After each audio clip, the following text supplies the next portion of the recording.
Agriculture हमारे समाज की रीढ़ की हड्डी है। ये बिलियंस ऑफ लोगों को खाना, कपड़ा और ईंधन देता है। जैसे जैसे दुनिया की आबादी बढ़ रही है, खाने की डिमांड भी बढ़ रही है। किसानों के सामने सस्टेनेबली तरीके से और ज्यादा खाना प्रोड्यूस करने की चुनौती है।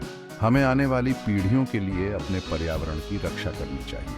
सस्टेनेबल एग्रीकल्चर नेचुरल रिसोर्सेज को प्रोटेक्ट करने पर फोकस करता है। इसमें मिट्टी, पानी और हवा शामिल है। सस्टेनेबल एग्रीकल्चर से किसानों, कंज्यूमर्स और प्लैनेट तीनों को फायदा होता है। सस्टेनेबल खेती में कई तरीके शामिल हैं। क्रॉप रोटेशन से मिट्टी की फर्टिलिटी बनी रहती है। इससे पोषक तत्वों की कमी नहीं होती है। कवर क्रॉपिंग मिट्टी को इरोजन से बचाता है। ये मिट्टी में ऑर्गेनिक मैटर भी वापस लाता है। इंटीग्रेटेड पेस्ट मैनेजमेंट से केमिकल पेस्टिसाइड्स पर निर्भरता कम होती है। इसमें कीटों को कंट्रोल करने के लिए नेचुरल प्रीडेटर्स का यूज होता है। ये प्रैक्टिसेस एनवायरमेंटल इम्पैक्ट को कम करते हैं। ये मिट्टी की सेहत और बायोडायवर्सिटी को भी इंप्रूव करते हैं।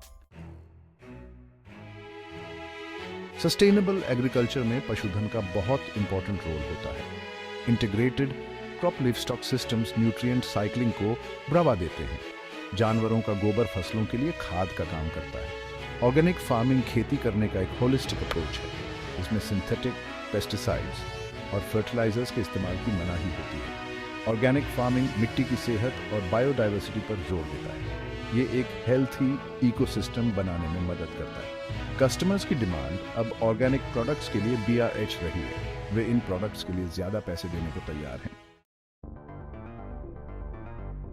सेक्शन 4, मुश्किलों का सामना, modern techniques and strategies. Climate change agriculture के लिए बहुत बड़ी चुनौती है। एक्सट्रीम वेदर इवेंट्स फसलों को तबाह कर सकते हैं। मॉडर्न टेक्नोलॉजीज किसानों को क्लाइमेट चेंज के हिसाब से ढलने में मदद कर सकती है। प्रिसिजन फार्मिंग में सेंसर्स और डेटा एनालिसिस का यूज होता है। इससे रिसोर्सेज का सही इस्तेमाल होता है और वेस्ट कम होता है। ड्राउट रेजिस्टेंट क्रॉप वैरायटीज पानी की कमी को झेल सकती है। मुश्किलों का सामना करने के लिए डाइवर्स फार्मिंग सिस्टम्स की जरूरत होती है। इससे एक ही फसल पर निर्भरता कम होती है। Market demand and economic stability. Sustainable और ऑर्गेनिक प्रोडक्ट्स के लिए कस्टमर्स की डिमांड भी आशा रही है। लोग अपने खाने के चॉइसेस के इम्पैक्ट के बारे में ज्यादा जागरूक हो रहे हैं। ये डिमांड किसानों के लिए नए मौके लेकर आती है। सस्टेनेबली प्रोड्यूस्ड चीजों के लिए उन्हें अच्छी प्राइस मिल सकती है। एग्रीकल्चर में इकोनॉमिक स्टेबिलिटी के लिए फेयर प्राइसेस बहुत जरूरी है। किसानों को अच्छी कमाई की जरूरत होती है। सस्टेनेबल एग्रीकल्चर को सपोर्ट करने में सरकारों और पॉलिसी मेकर्स का भी रोल होता है। वे इंसेंटिव्स और इंफ्रास्ट्रक्चर प्रोवाइड कर सकते हैं। Conclusion, towards a sustainable and resilient agricultural future. Food security और एनवायरमेंटल सस्टेनेबिलिटी के लिए सस्टेनेबल एग्रीकल्चर बहुत जरूरी है। इसके लिए एक होलिस्टिक अप्रोच की जरूरत होती है जो क्रॉप और लाइवस्टॉक प्रोडक्शन को इंटीग्रेट करे। सस्टेनेबल प्रैक्टिसेस अपनाकर किसान रिसोर्सेज को कंजर्व कर सकते हैं, अपने एनवायरमेंटल इम्पैक्ट को कम कर सकते हैं और अपनी लाइवलीहुड्स को इंप्रूव कर सकते हैं। सस्टेनेबल प्रोडक्ट्स की डिमांड बढ़ाने की पावर कस्टमर्स के पास है।